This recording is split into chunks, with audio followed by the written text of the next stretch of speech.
everybody. Welcome to the LymphaPress Lymphedema Patient Roundtable. I am your host, Alexa Ercolano, lymphedema patient and Marketing and Communications Associate at LymphaPress. We are so happy you're here. Please let us know in the chat your name and where you're coming from. In the meantime, we're going to introduce our lovely group of panelists tonight. We have Kelly Bell, veteran fighting lymphedema, and his wonderful wife, Jen. Kelly has some things he can tell us about a little later. Specifically, there's some great news with the Department of Defense and their peer-reviewed medical program research program. Oh, Eric Ansart is popping in too. So we're so excited to hear about that, Kelly. And we have Karen Ashforth, certified lymphedema therapist and fibrosis extraordinaire. We're so happy she is here. And then we also have Amanda Sobey. She is a lymphedema patient and advocate, personal trainer, nutritionist. If you could tell from her outfit, she lives in Canada, and we're so glad to have her here. Oh, literally it says Canada. I didn't even know that. Perfect. We're so glad to have her here as well.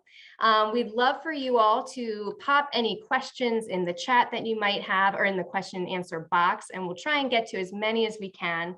And a reminder too, that when it comes to medical advice, we don't give it, but we will talk generally. And we have our lovely clinician here, Karen, as we mentioned. So we love to answer any questions about all things life with lymphedema. And we've got some great people popping in the chat. Hi, Lisa from Brunswick, Ohio. Jenny Proctor from Burlington, North Carolina. Sandra Matz from Harrisburg, Pennsylvania. Christy from Durham, North Carolina. Eric from North Florida. Helene, beautiful name, from Northern New Jersey. We're doing a roll call here. Felice from San Antonio, Texas. Mary from, oh my gosh, we've got so many people. All right, hi everybody. Blanket hello, we're so glad. Let's get into it. Let's start with Kelly. Can you give us a little bit about this exciting new research program and what's it mean? So what we've been battling for, and it's going to be in the FY23 funding budget. It's the Department of Defense Peer Review Medical Research Program. It's funding set aside for researchers to research specific medical conditions to be treated. And for, I think, 4 years, I've advocated either on Capitol Hill. Jen's been there. My son, Jake, went on his 18th birthday.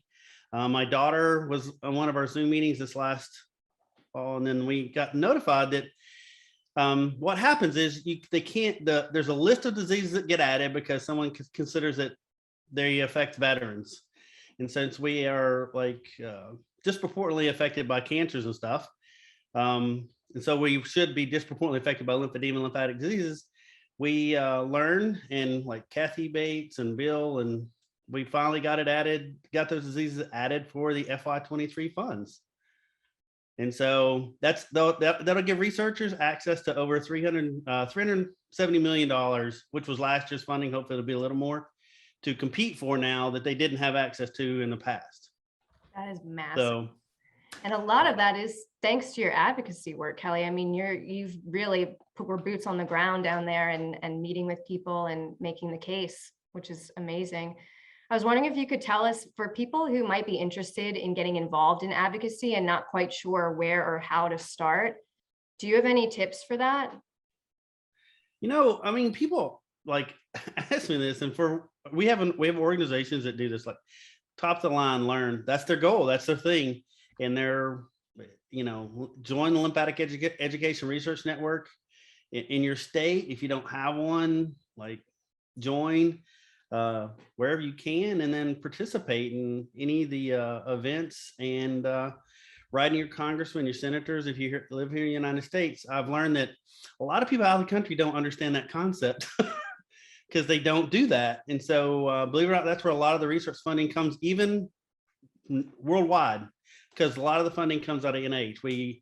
DOD is just one aspect. We're still working with NIH and the VA. That's another entity, believe it or not, that's involved in trying to get funding for lymphatic research. So join Learn, get involved with any of the Learn events in your neighborhood area to help spread the word, and join a group. It becomes like a big family. That's how I wound up meeting you guys. So that's awesome. I know. Yeah, we make a lot of friends through advocacy work. That's how I've met a lot of people too. It's really empowering. Patients really drive a lot of it, which is great. We had gotten some questions through email in between last month and this month, and I wanted to kind of bring them up. We have an interesting one about surgery. Juanita Rankin wanted to know, her vascular surgeon referred her to a plastic surgeon for lipo for a lump she has. Has liposuction emerged as an approved treatment for lymphedema? Now I know that protein or suction assisted protein lipectomy is one treatment. Is that for lymphedema or is that specifically lipedema? Karen, I don't know if you could speak to this. So SAPL is, or suction assisted protein lipectomy, is a procedure term that was coined by Dr. Jay Granzow to describe the type of liposuction that is not done necessarily cosmetically. It's done for medical reasons because people have an overgrowth of lymphostatic fibrosis. When it comes to lipedema, there are a lot of unique and different types of techniques that are used. And the crazy part of this is that it varies from surgeon to surgeon. So there are some surgeons that favor, say, the water-assisted technique, and a lot of people swear by that. But it seems like there's not a real clear consensus even on what things are called. So I just use the word liposuction, but I think that when we're dealing with insurance companies and other medical professions, we have to qualify it by saying that it's not cosmetic, it's medical liposuction. Thank you for clarifying that. We had another email question from the mailbag, and it was about the connection between your stomach and your lymphedema swelling. This person had eaten something, it upset their stomach greatly, and then they ended up having their swelling triggered. Now, is there a connection there? Has anybody else noticed that?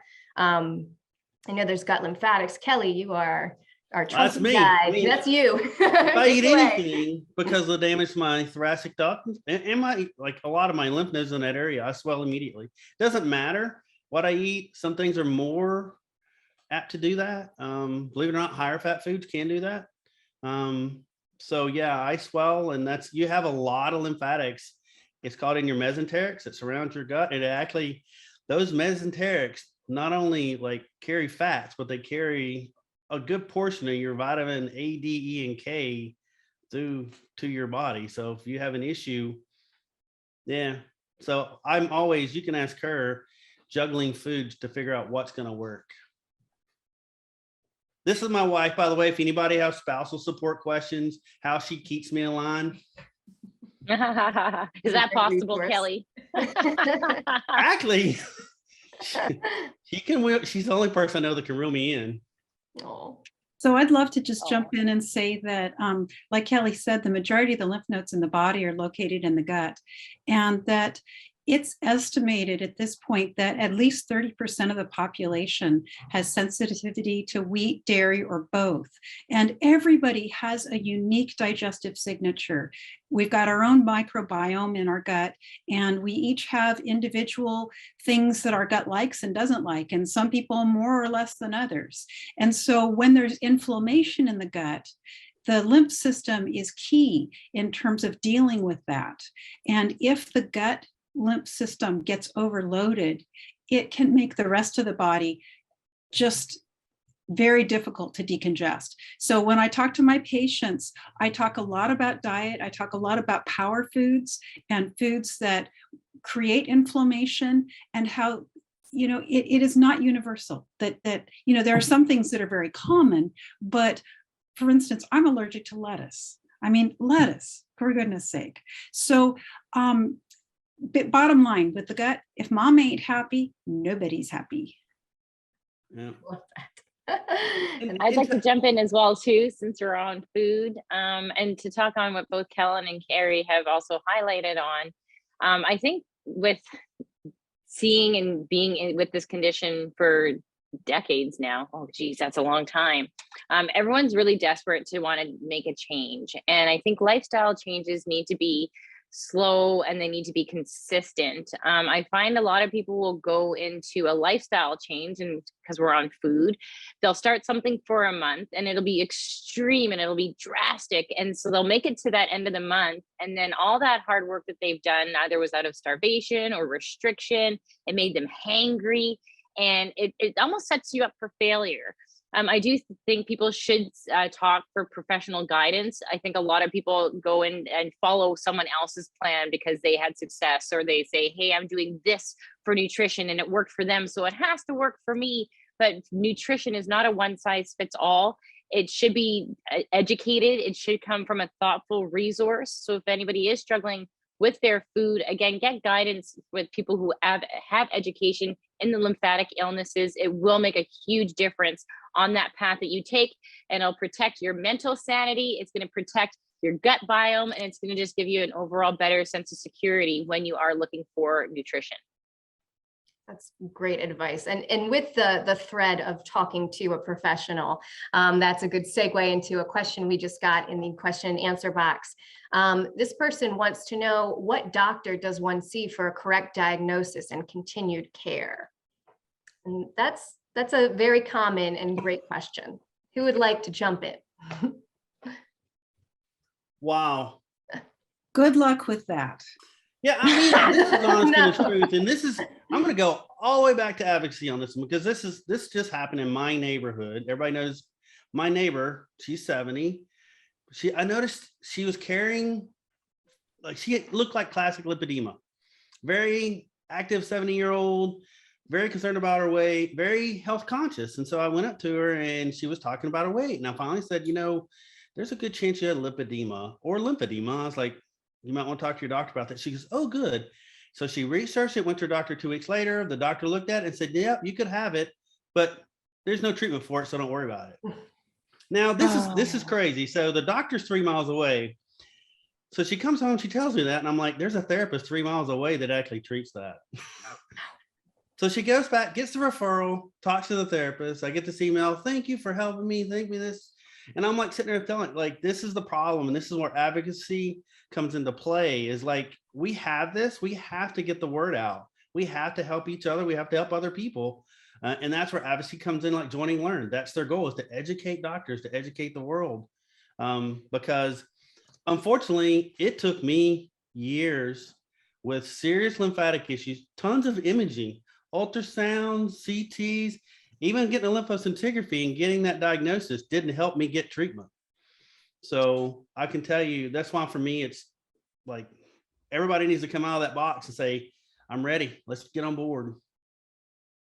And I'm going to piggyback on that. So vascular specialists are typically the people that you would want to see. But my vascular specialist, when I went to go see them, they gave me, it was the lymphoscintigraphy, which is one of the testing methods that they'll use to diagnose a sluggish lymphatic system, which was kind of obvious because my leg was clearly very, very large. But it was very devastating because all they said was, well, wear compression, go for manual lymph drainage, and there's no cure. And those words, no cure, completely devastated me. And Alexa's nodding, Kelly's, and all the rest of the panelists, we've had this conversation before. If only somebody told us that there is something that can be done. Sure, there might not be a cure, but if you take an active role in your care and your daily healthy habits, there's so much that you can do and live a very happy, healthy, normal lifestyle. But again, vascular specialists are somebody that you'd want to speak to, but that doesn't mean that talking to a certified lymphedema therapist is also not a great resource. And what you have to try to do is find the right professionals that live, eat, breathe this industry that are going to help you get further. Because as Kelly mentioned, there's doctors that will say, okay, well, sure, you might have it, but too bad, I don't know the information, or I can't help you, or there's no cure. So keep looking for those resources, keep advocating, and good luck on your journey. I'm going to just say that we've been talking about Learn a lot, and Alexa, would you mind dropping a link into the chat? Because sure. Learn is such an amazing resource, and there are Learn centers of excellence that have physicians who know about lymphedema. The average doctor gets an hour of medical school training in the lymphatic system. And I'm sorry to say that most certified lymphedema therapists have far more knowledge than the average physician, with exceptions. I would say that radiation oncologists have, more of an idea. And as you mentioned, vascular specialists, but it's not a profession that is well recognized yet.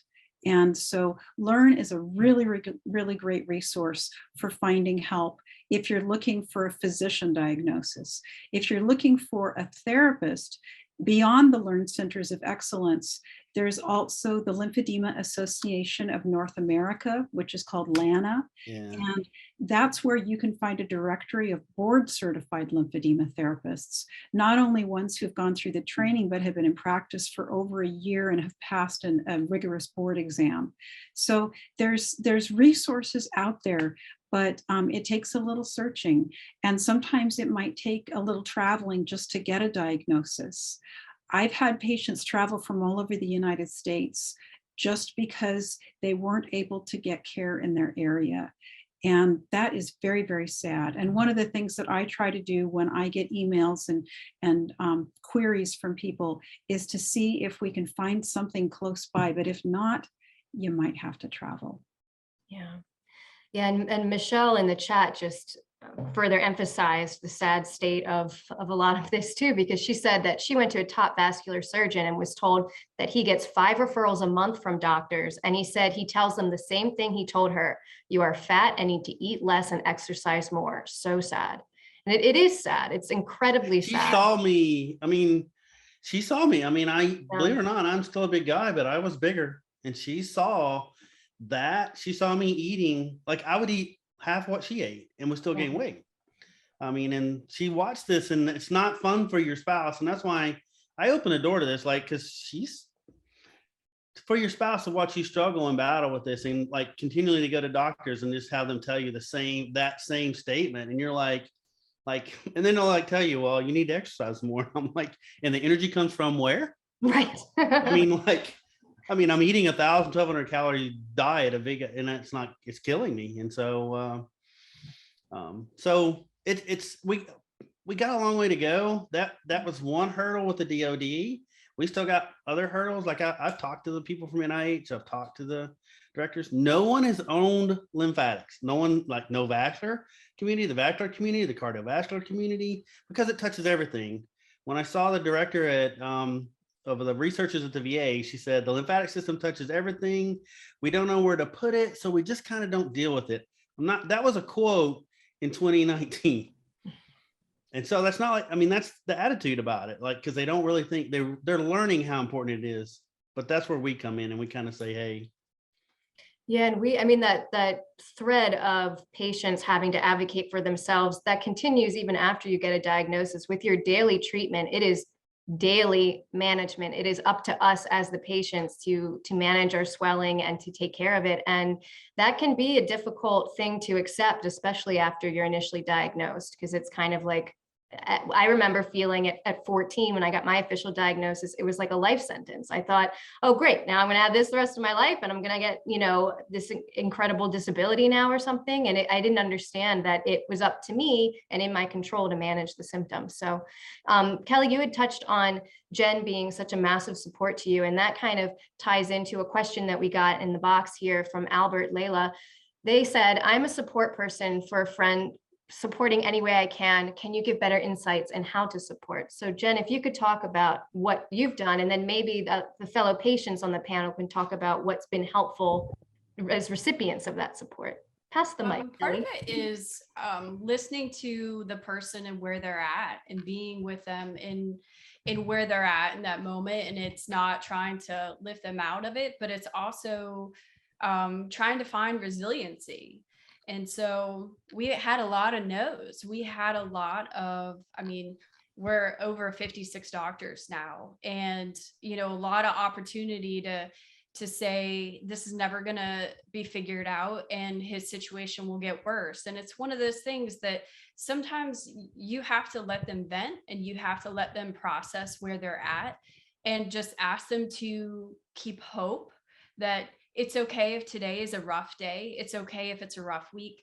It's okay if it's a rough month or even a rough year, but that each day, new strides. I mean, Kelly's always pulling up new research and he's always digging in. And so there are people out there that it's a small community, but it's a growing community on what's the way forward with lymphedema and getting information out there. I mean, he and I both now are not shy when we see somebody who looks like they have lymphedema or lipedema to walk up and just start a curious conversation. And so it really is asking that person, how can I best support you? And what is it that you need? And where are the gaps? And how can I help take on some of the load for you, no matter what that load is and within your capability?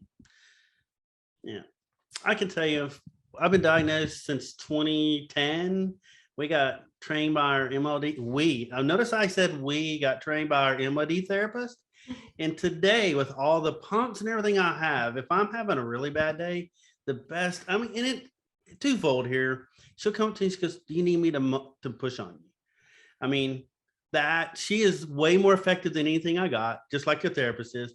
But when you're really struggling and you're having those bad times, just to have someone take the time out of their day with you through that fight. And so if you're a support, man, you have no idea how important you are in this journey. She has been my key, my way forward. So, oh, Kelly, thank you. We would all be so lucky to have a Jen Bell in our lives. I mean, you would. I know. I'm jealous. I mean, it's just such, you guys are like the model lymphedema couple support system. I so admire you both so much. Amanda, can you speak to, as a patient, because there is such a thing as people meaning well support wise, but it's not always quite that helpful. What to you as a patient are an example of support that is helpful to you versus support that maybe isn't as helpful? Well, I have to say, candidly, I've been a full-time single parent raising my 2 kids for 17 years and counting. It was just me and my boys, and my family really didn't understand the condition. And you try to explain it and they're like, oh, it's just swelling. And I'm not trying to paint my family as unsupportive, but I really feel that if people don't live through what you live through, it's really hard to understand how to be that person. So for me, I dealt with a lot of isolation because, again, going out and eating in public, you start to realize certain foods cause triggers. You also realize that, your clothing is different, your lifestyle is different. You can't always do the same things. Sorry, my son's just coming in. Bye, see ya. So I think if you don't have people immediately around, this has been an amazing cathartic process for me to network with other lymphies. And I think just listening and talking, because I found a best friend through a support group who understood where I was at, and we met each other where we're at. So whether we were depressed, whether we were happy, whatever, it was just a freedom of speech. And sometimes that's all that you needed. I think, we know our steps. We know that we have to get involved with our daily health. And I want to talk back on, Alexa, what you said about, I feel really sad for people who are disabled or bedridden or have multiple injuries and multiple health conditions, because every time they try to do something, they're always hitting a wall. But I think the more that you end up putting into your world, whether if it's trying to find that right lifestyle for you, trying to find the proper fitness or activity that's matching where you're at, and doing those small steps, they really make a huge difference. And I think that mental health aspect, again, finding that person that's going to help kind of just carry you through those tough days is just really important. Yeah, that's really a nascent point. We had back in February a lymphedema roundtable where we had people bring their support person on to talk and give that perspective as well. So if anybody is interested in looking at that and hearing those perspectives, it's on our channel on YouTube called the Lymphedema channel. And Yeah, I have a twin sister. She was my person that came to that particular roundtable, and she does not have lymphedema.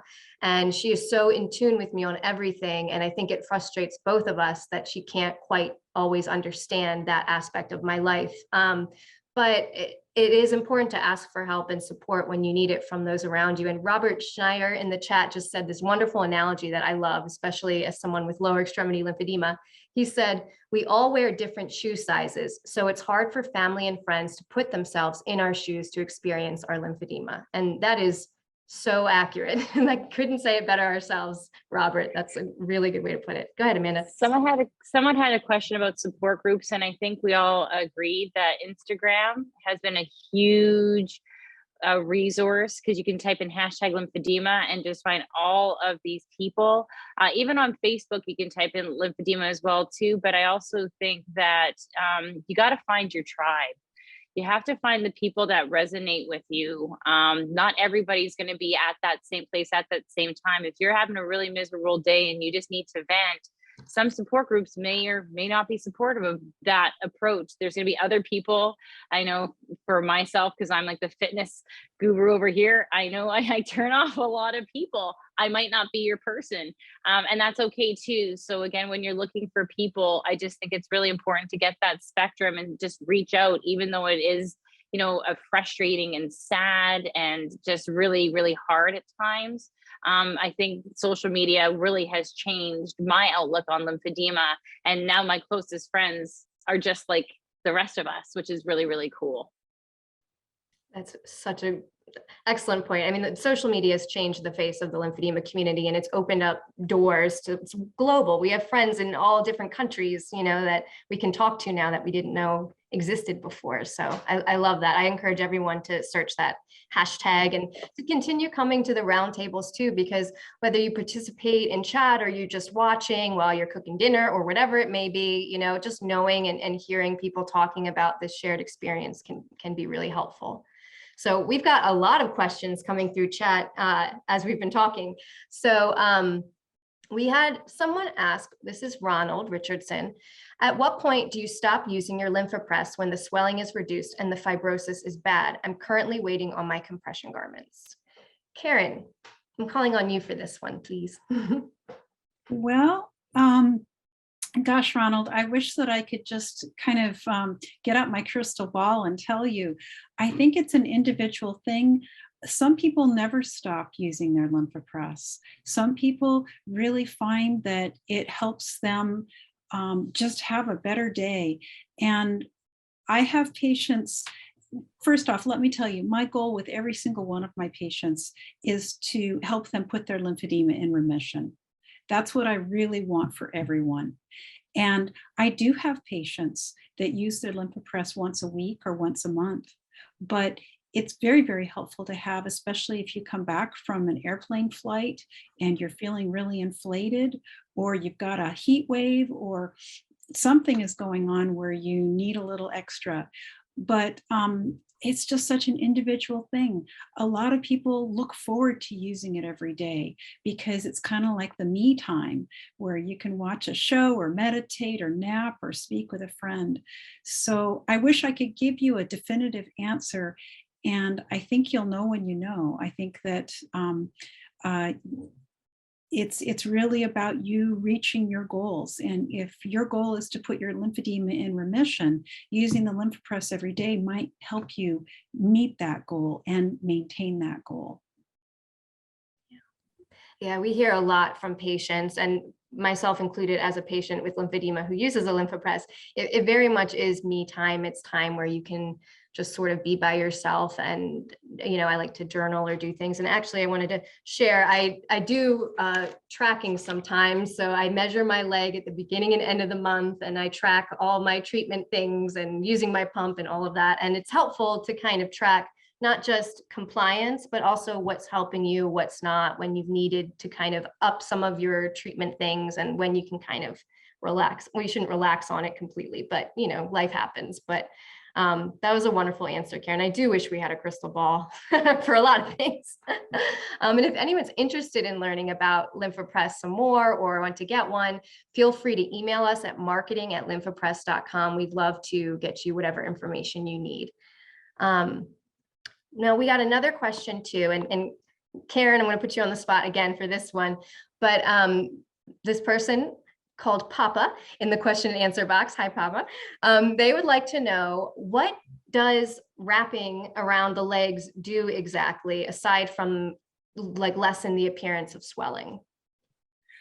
I don't know if I'm the only person in this panel that can answer that question, because I think there are some people here that actually do wrapping on themselves. I do wrapping on other people, and it's considered part of the gold standard of complete decongestive treatment for lymphedema.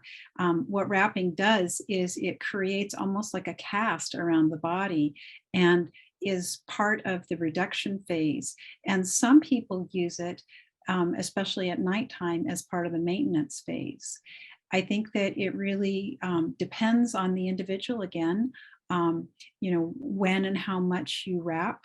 And so for more information, check out a lymphedema clinic near you. Any wrap stars on the panel? I personally am terrible at self-wrapping and I don't do it, but Kelly or Amanda, do either of you wrap? You wrap, Kelly? Go ahead. I don't. You don't? I do. I love, I do love wrapping, and there's different versions of wraps that are on the market. But I found I really use Fast and Go or hybrid bandaging now. It's a cotton stockinette that you can apply right onto your skin. I work out in them. I sleep in them. I do use them. And the whole reason, back to that cast on the skin, just really quickly, Cole's Notes version is the thing that moves your lymphatic system is your muscles. So of course, being fitness, I love my fitness, I love my muscles, but that cast, that bandage that sits on the skin, and wrapping is an art form. So if you haven't mastered it yet, it takes patience and it takes time, and call professional or call me. I love to talk about it, but it sits on the skin. So every time that you pump and squeeze that muscle, this cast that sits on the skin creates a very narrow pathway to help press and squeeze that lymphatic fluid up into the other areas that can find a pathway or a valve or a duct to go into.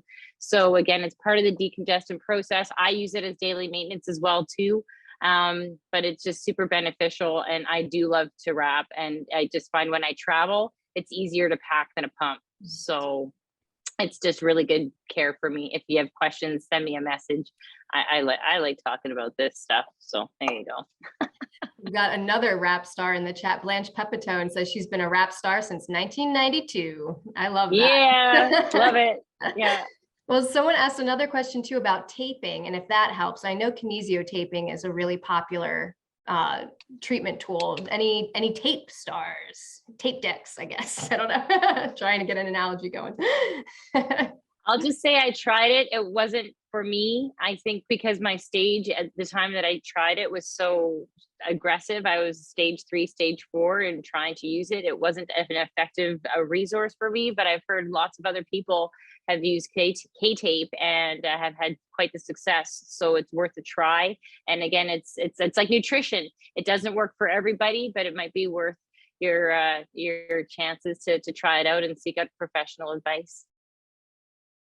I wouldn't do taping just on your own, because there's certain techniques that you might want to learn. The other thing is that if you do any type of taping, it's very important that you do a test patch, because I know we have a lot of lymphedema patients in the audience here, and there are skin issues that can come with that, and a lot of discomfort.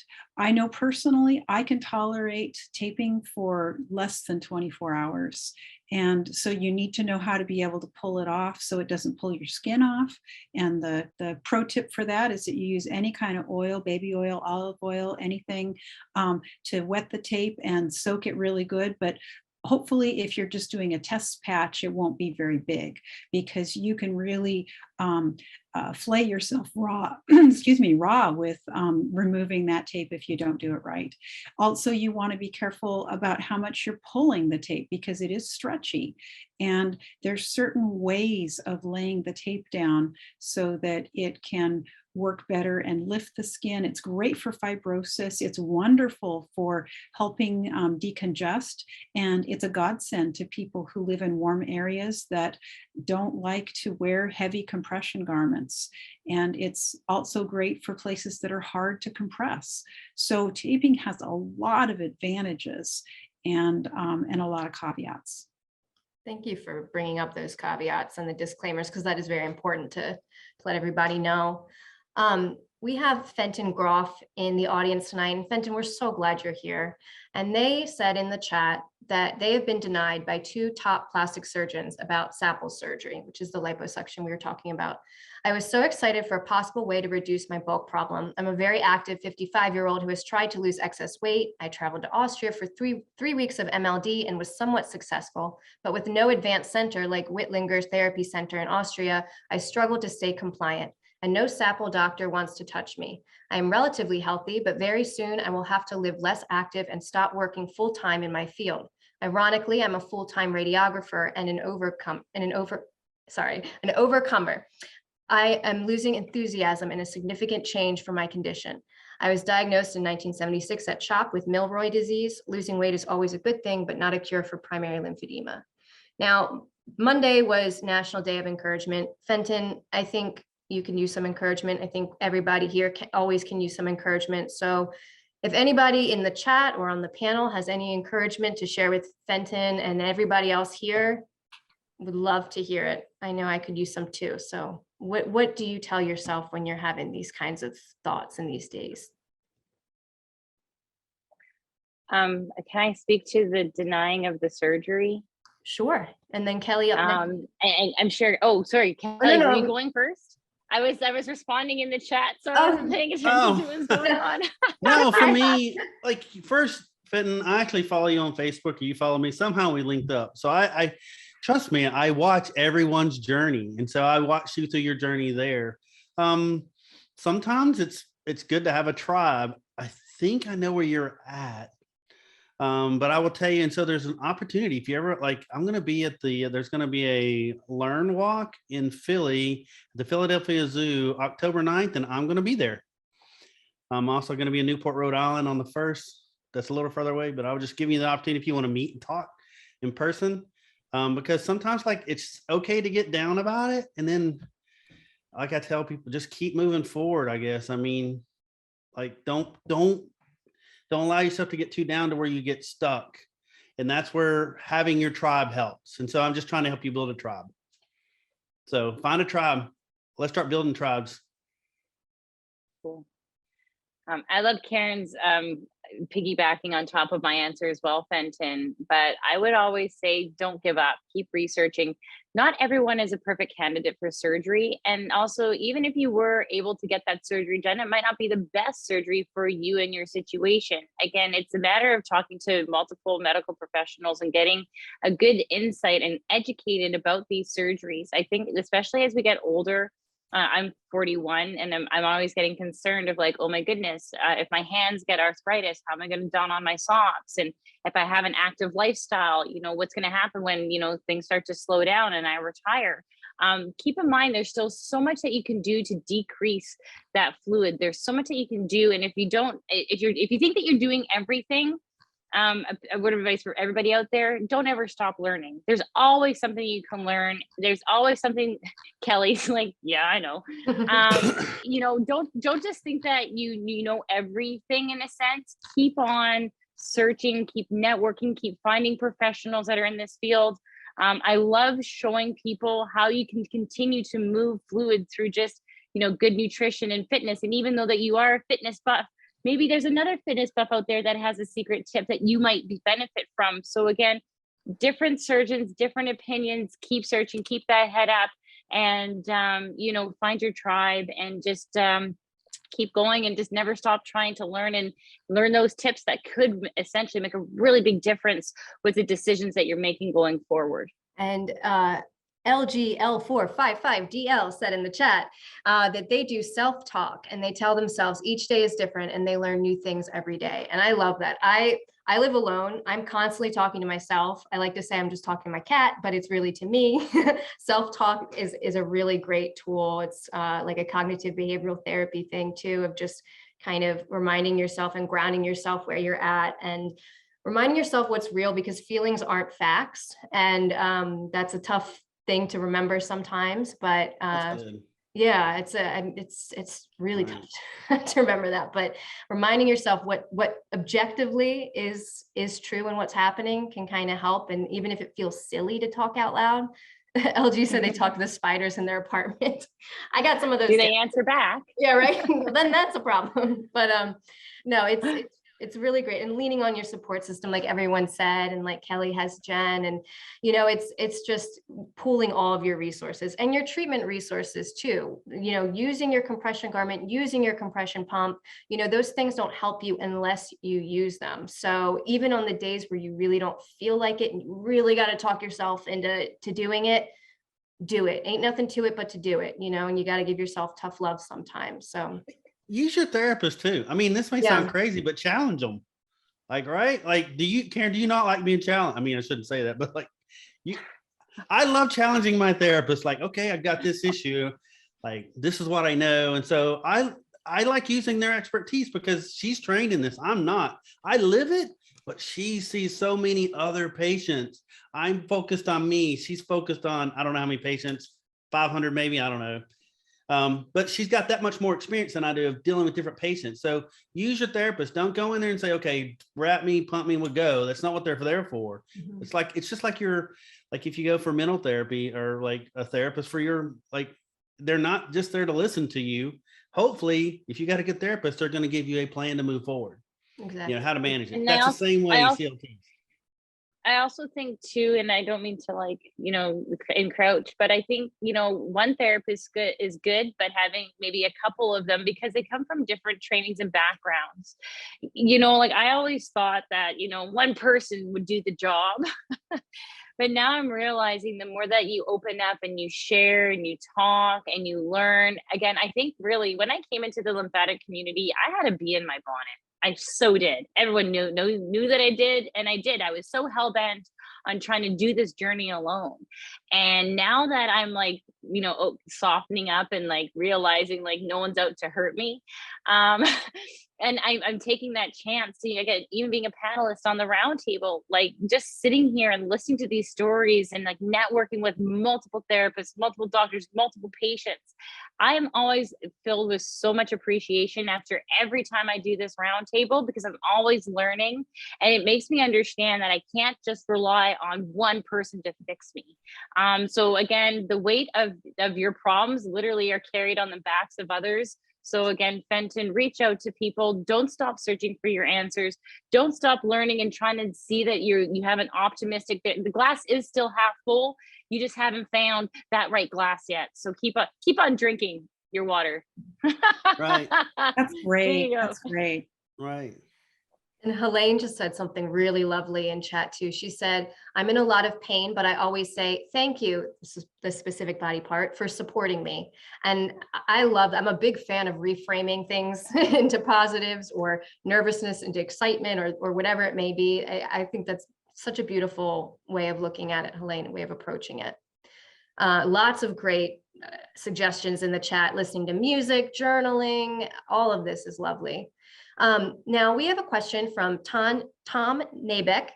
He says, I have lymphedema in both arms and hands. My arms have become very hard to the touch and my oncologist doesn't seem concerned. What causes this? I'm currently using a Lymphopress daily. That sounds like a fibrosis question, Karen. Well, it could be, or, the things that cause hardness can be fibrosis, but it can also be uncontrolled swelling. And it kind of caught my attention that you spoke to an oncologist, because it's like, okay, so I don't know what your current cancer status is, whether it's active or whether it's in remission. So like everyone is saying, I would seek another opinion if you don't feel like you're getting the answers that you need. Yeah. I've learned that 100%. not all oncologists know about lymphatics. 100%. Yeah, we hear all the time from patients who had cancer and now they've got the second shock of lymphedema diagnosis, and they weren't prepped for it at all. They weren't even told that this was a possibility, and it's like a second grieving process. So definitely, like to what Amanda was saying earlier, build up a team, have more than one person that you're talking to. Tom clarified. And our CLT therapists get really, really busy. So it's always good to maybe have a couple in your pocket, because if there is an immediate concern that you need to get care and attention and you only have one, you might be waiting sometimes 6 months to see one. So, and again, like diversify, don't ever stop at one, have multiple of everything, considering this condition is so undervalued and under-resourced, underfunded. So again, reach out as far and as fast as you can. Yeah. Something I'm watching these things pop up. And when I became part of the lymphedema community in 2011, 2010, and Advocacy especially, I didn't see very many men. And then I'm like scrolling through this thing and I'm like watching all these men's names pop up. I'm going to give them all a hand. Like, yay. Like, this is awesome. And this is the difference though. I'll tell you this, when I first got diagnosed in 2010, like there was like crickets, like very little going on. And it's changing. It's changing because we're advocating this group, these groups. This is awesome. But men, thank you. Like, That's let me do it. Yeah, here we go. I had to say that because I'm like, all these men posting stuff. This is pretty cool. I'm glad you pointed that out too, because that is, I mean, the mainstream narrative around lymphedema is very specific. It's usually, you know, a middle-aged woman who had breast cancer. And I'm not saying that to be funny, Kelly. That's that's the No, image. but Alexia, you It's say true. that, but a lot of times when we talk about him Yeah. having lymphedema, because it's not overt in the sense of what people relate to. Exactly. We dial back to, okay, do you see women who have had breast cancer Right. where the That's compression always the garment, point of and reference. then too. light bulb goes Yeah. on? Yeah. Well, that's So, my abdomen. I mean, Yes. it shows up differently, and we just haven't educated, you know, the rest of the populace that lymphedema is more than just a woman who's had breast cancer and lymph nodes removed, or a cancer patient who's had lymph nodes removed, and then you can't see it because you've just got overall swelling, and then somebody says, oh, well, you're obese and you need to lose weight, or you're heavy and you're overweight and you need to lose it in exercise, and that's not really the story. So yeah, and someone actually asked David Moore in the chat, in the question box. He asked if there are any stats regarding how it affects or is more prevalent in different races, cultures, men and women. And there are a lot of different studies. It seems, at least the ones I've seen, it mostly seems contained to secondary lymphedema, because that's a little easier to sort of, I guess, pool samples for and everything. But there's a lot of things that affect that, especially when it comes to culturally and racially. There's a lot of health inequalities and inequities. So there's a lot of things, but seeing more men talk about it. I mean, even on Instagram, especially younger men too, it's really powerful. And I was recently at Camp Watch Me with the pediatric lymphedema patients, and I was really struck by how many little boys there were, and not just little boys, but they had upper extremity lymphedema, which is I've never seen that really with primary even. So it's great to see the face of lymphedema changing, or broadening rather, I should say. It's broadening, and that helps people get more of a diagnosis and more support too. So that's my spiel, but yeah, love to see. Can I talk about exercise? Because I hear it a lot, and I did a gig at Costco today, so I'm all fired up about talking about exercise. And I hear that everyone has lots of pain, arthritis, physical limitations. I want to just reiterate that exercise should be something that you look forward to doing. It's something that you should be able to do consistently. And again, I'll call myself out. I suffer with depression. I don't want to get out of bed, but I do it anyways. Okay. So don't look at me and think that like I have things easy up here in Canada, right? Things are hard. Everybody has a hard path. But if you have arthritis, again, exercise does help with movement and arthritis. Keep moving, keep trying to get that physical exercise in. And I really want to encourage people, if you do have lymphedema and you are struggling to find the right exercise for you, please do send me a message. I know lots of people will go to find a personal trainer or they'll take group classes. And I find a lot of the times that it actually inflames and makes your body worse. So do find people that are educated with your condition to educate you on the safe way to move. I think it makes all the difference in the world, because if you feel good exercising, you're more likely going to do it. But if you go and you try to exercise and you have a negative experience, it's going to kind of reaffirm that negative thought process that you already have to deter you from moving. Muscles move the lymph. Do continue to move, and then also to you get the benefit of that mental health aspect of, again, increasing that the endorphins so that you're not going to be so depressed. And sometimes it takes energy to make energy. So if you are sluggish and you don't have it, if all you can do is walk from here to the kitchen or here to the washroom, that's still movement of some sort. So again, do try your best. It doesn't have to be an hour at a time, but it does have to be specific to your case. And again, my door is always open, and I would love, love, love to help show you guys how to move. So again, send me a message if anybody wants to know. Thanks, Amanda. So I didn't mean to plug that, but no. For some reason, I saw it all day today. So that was just on my heart. Now, movement is so important. And I think it's really important too to emphasize that, like you said, exercise doesn't have to look like running a marathon or jogging around your block. It can be whatever is within your ability that day to do.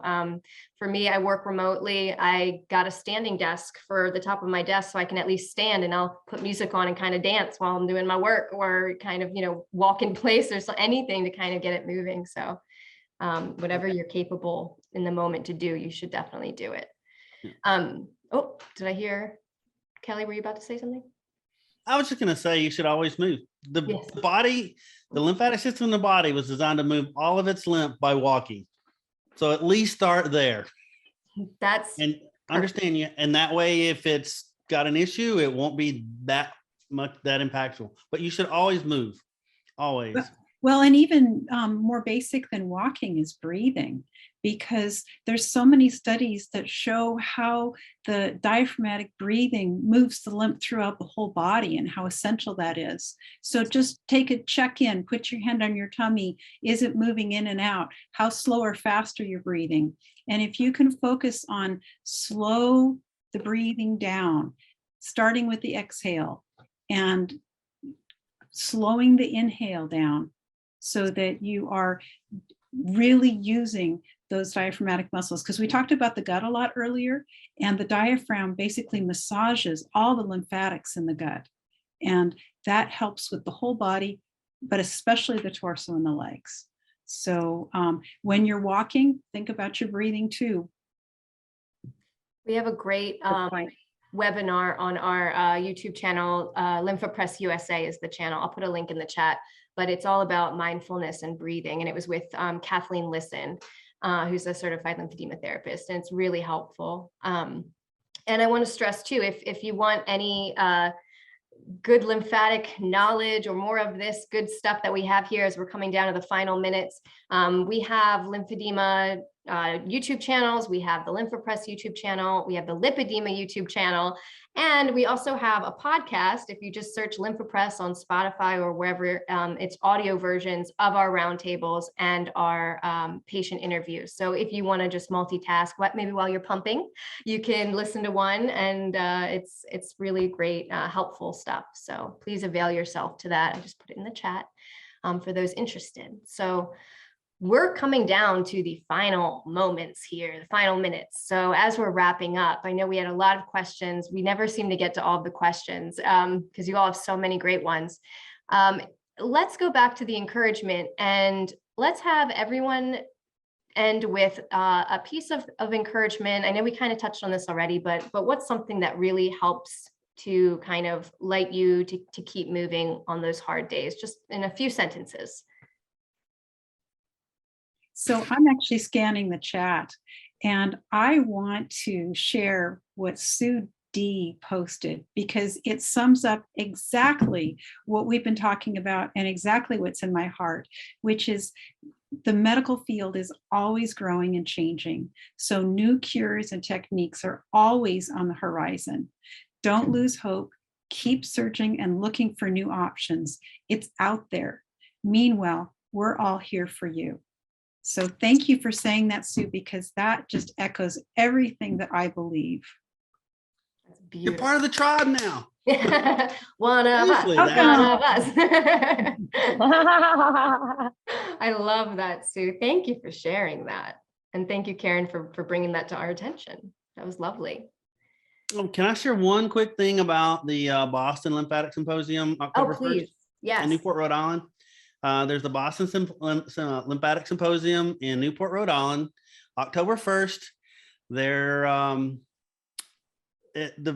This topic is their logo this year is life in balance with lymphedema. I'll be the patient presenter. So if you want to hear my crazy lymphedema with images and research, trust me, there'll be science in it coming from a patient. And then great doctors from Beth Israel and that region, Mass General and stuff. So researchers.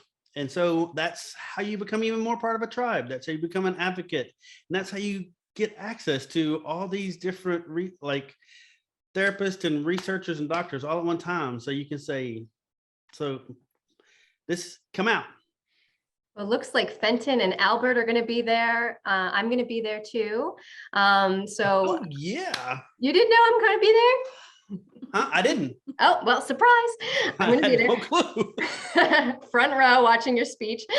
No, but I see tribe growing. please, if you're there, if you ever see any of us at any kind of event, I don't want to speak for everybody, but I know, I'm sure they would be so open and willing to give you a big old hug and talk in person too. It's the best when you see other people with lymphedema in person.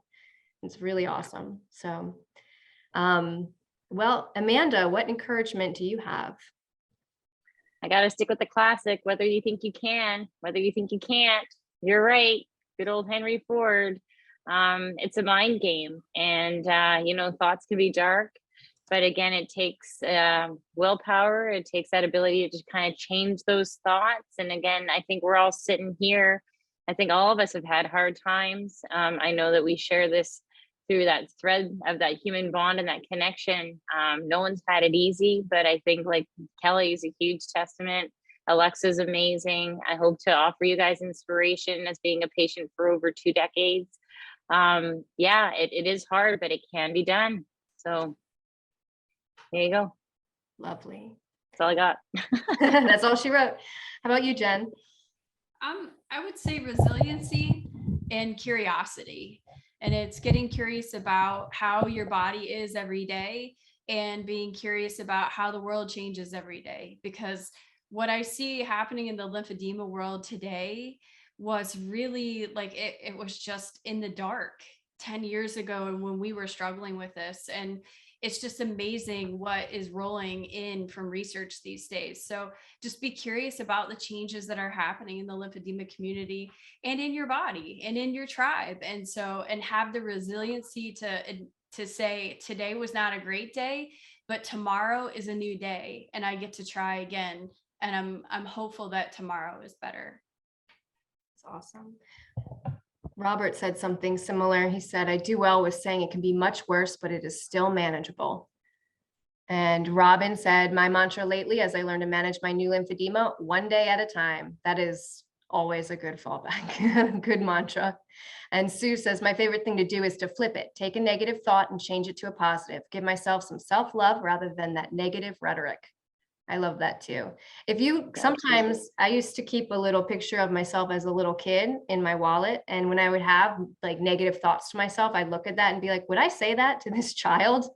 No. Well, so why am I saying that to myself? And so any kind of positive self-talk, I am 100% behind that. Helene says, stay soulful. I love that too. Everybody, we are soulful once a month, every month here at the Lymphedema Roundtable. We are here on the second Tuesday of each month at 8 p.m. Eastern Standard Time. Please register if you haven't already for the upcoming ones. Even if you can't make it live, register because you'll get the replay sent to you as soon as we have it recorded, uploaded on YouTube.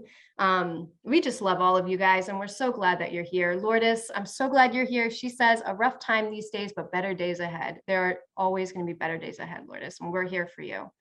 Everybody's continuing in the chat. We're just so happy everybody's here and encouraging one another. And we can't wait to see you in October. Thanks, everybody. Have a wonderful night, and we appreciate you being here with us. Stay elevated, stay happy.